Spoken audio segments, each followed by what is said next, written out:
Halo bosku, assalamualaikum. Jumpa kembali di channel Potosage. Di konten kali ini kita kembali membahas seputaran pengawet latex, bosku ya. Di konten sebelumnya saya sudah membuat konten tutorial bagaimana caranya mengoplos pengawet latex. Buat kalian yang belum menonton kontennya bisa cek thumbnailnya ini, bosku.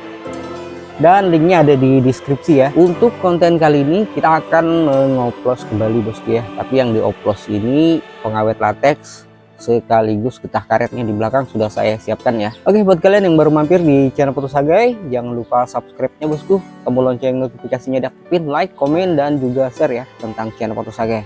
Di sini saya ingin pesankan sedikit bosku, kalau bisa menonton konten Potosage itu usahakan dari awal sampai akhir dan jangan di skip bosku ya, tidak berpanjang lebar bosku, langsung kita ke tahapan tutorialnya. Mantap. Oke, di sini saya sudah siapkan getah karet. Dan ini adalah pengawet latex yang sudah saya oplos bosku ya. Untuk takarannya 100 mili. Oke, jadi buat kalian yang belum menonton kontennya bisa cek linknya di deskripsi bosku.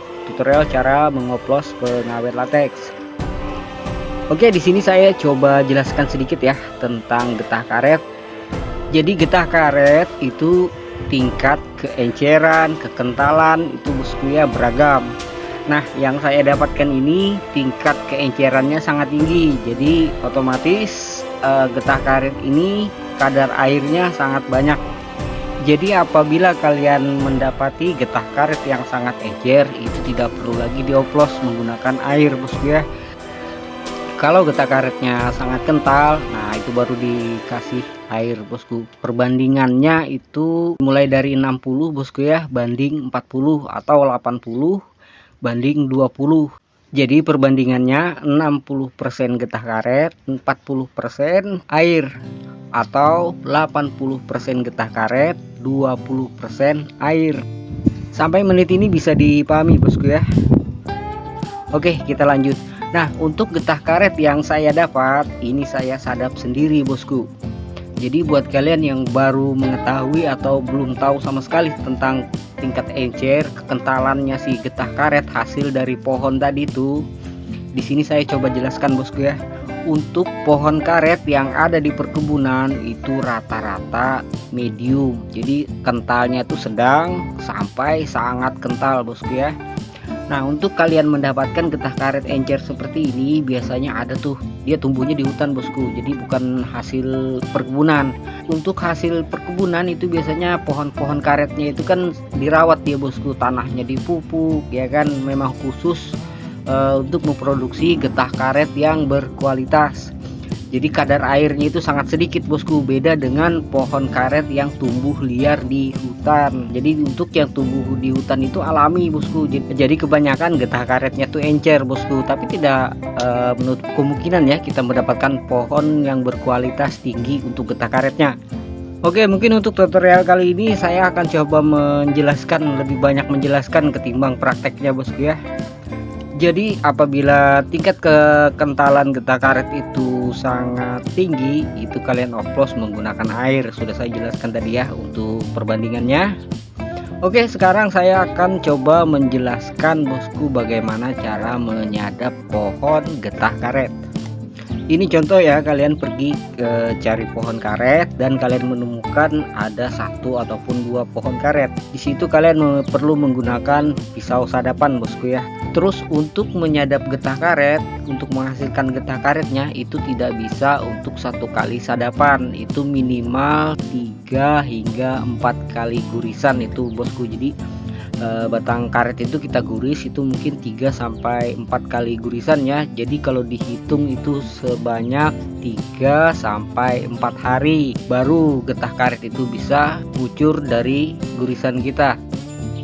Jadi setelah kalian menonton konten dari saya ini, kalian tidak akan kaget lagi bosku ya kalau ingin mendapatkan getah karet dari pohon karet yang tumbuh liar ataupun yang di perkebunan. Jadi yang biasa ini kerjaan saya dulu bosku. Jadi apabila getah karet ini sudah lama tidak disadap bosku ya, itu kita memerlukan 2 sampai 4 hari itu atau 4 kali gurisan baru dia ngucur normal, kadang setengah hari, kadang 1 hari. Apabila penyadapan ini dijeda 2 hari, 3 hari, itu dia juga macet bosku untuk pohon karetnya itu menghasilkan getah. Nah begitu juga yang di pohon karet yang tumbuh di hutan. Jadi yang tumbuh di hutan itu kan belum pernah disadap ya, kemungkinan besarnya juga ada yang langsung ngucur bosku ya. Itu tergantung dari dimana dia tumbuh, di tanah subur atau bagaimana ya. Jadi yang sering terjadi itu apabila belum pernah disadap, biasanya getah karet itu belum terpancing bosku untuk keluar. Jadi perlu 3 hingga 4 kali gurisan baru kita bisa mendapatkan getah karet yang banyak. Oke bosku, sampai sini bisa dipahami ya apa yang sudah saya jelaskan dari awal. Sekarang saya akan coba kembali menjelaskan tentang efek dari pengawet lateks terhadap si lateksnya ataupun getah karetnya bosku ya. Jadi ini takaran getah karet ini setengah botol minuman mineral. Setengah botol ini getah karet, nanti kan kita campur menggunakan pengawetnya bosku ya yang sudah dioplos. Jadi dalam pemberian pengoplosan pengawet lateks ke getah karet itu jangan terlalu banyak bosku. Jadi perbandingannya tuh cukup ikuti yang di video. Apabila getah karetnya encer, otomatis pengawet lateksnya kan itu sudah dioplos, dia akan tambah encer, tapi itu didiamkan dulu bosku ya, 1 kali 24 jam sampai 2 kali 24 jam, lebih pun tidak apa-apa. Yang penting menyimpan getah karet yang sudah berpengawet itu jangan lebih dari 1 bulan, karena tingkat elastisnya akan berkurang bosku. Jadi cangkang soprok kalian akan mudah sobek ya. Oke, sebentar, di sini kita langsung ke tahapan pengoplosan. Jadi untuk pengawet lateks yang 100 ml langsung kita campurkan ke setengah botol minuman mineral yang isinya getah karet bosku ya. Untuk pencampuran ini kalian tidak perlu mengaduk bosku, karena di sini sama-sama kadarnya adalah berbasis air bosku. Kalau yang tidak paham air, ini water. Sorry bercanda bosku ya, tapi seriusan itu. Nah terus apabila sudah tercampur seperti ini tidak perlu dikocok atau diaduk-aduk lah bosku, cukup didiamkan selama 1 kali 24 jam ataupun 2 kali 24 jam, paling lama itu 2 minggu lah bosku, jangan sampai 3 minggu apalagi 1 bulan lebih ya, karena sudah saya jelaskan tadi untuk tingkat elastisnya bakal berkurang alias cangkang soprok kalian mudah sobek. Dan cara menyimpannya pun bosku kalau bisa di tempat yang sejuk, yang adem, dan kalau bisa masukkan saja ke lemari pendingin ataupun kulkas bosku ya. Jadi dalam menambahkan pengawet lateks ke getah karet ataupun ke lateks itu usahakan jangan terlalu banyak bosku ya. Sudah saya jelaskan itu bakal menyebabkan tingkat elastis dari si karet itu berkurang, jadi cangkang kalian mudah sobek.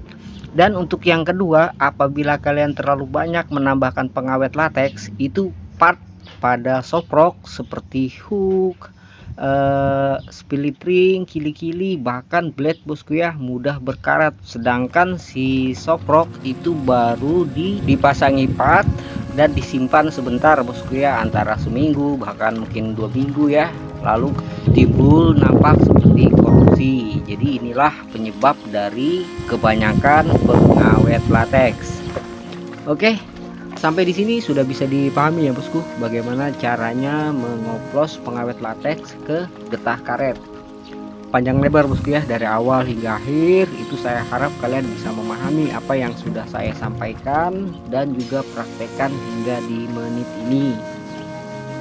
Oke, memang untuk membuat getah karet ataupun membuat lateks yang berkualitas untuk cangkang soprok itu sedikit sulit. Jadi kalian perlu mempraktekannya sendiri bosku. Kalian akan mengetahui mana getah karet yang encer, yang sedang atau medium ya, atau yang sangat kental. Jadi di situ kalian akan coba mengkombinasikannya sendiri dengan pengawet lateks dan juga cara mengolah adonan lateksnya supaya menghasilkan getah karet ataupun cangkang soprok yang tidak mudah sobek. Oke, mungkin begitu bosku ya.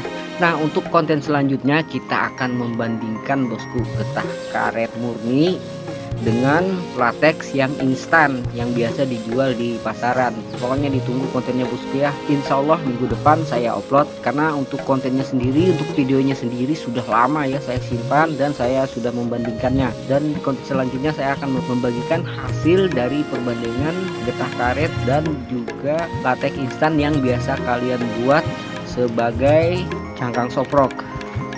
Oke bosku, buat kalian yang sudah menonton video ini dari awal hingga akhir, saya ucapkan terima kasih banyak bosku ya.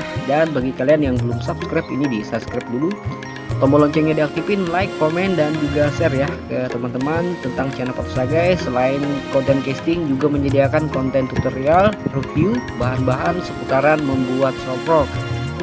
Oke, mungkin itu saja bosku untuk konten kali ini. Saya akhiri. Wassalamualaikum warahmatullahi wabarakatuh. Thank you bosku.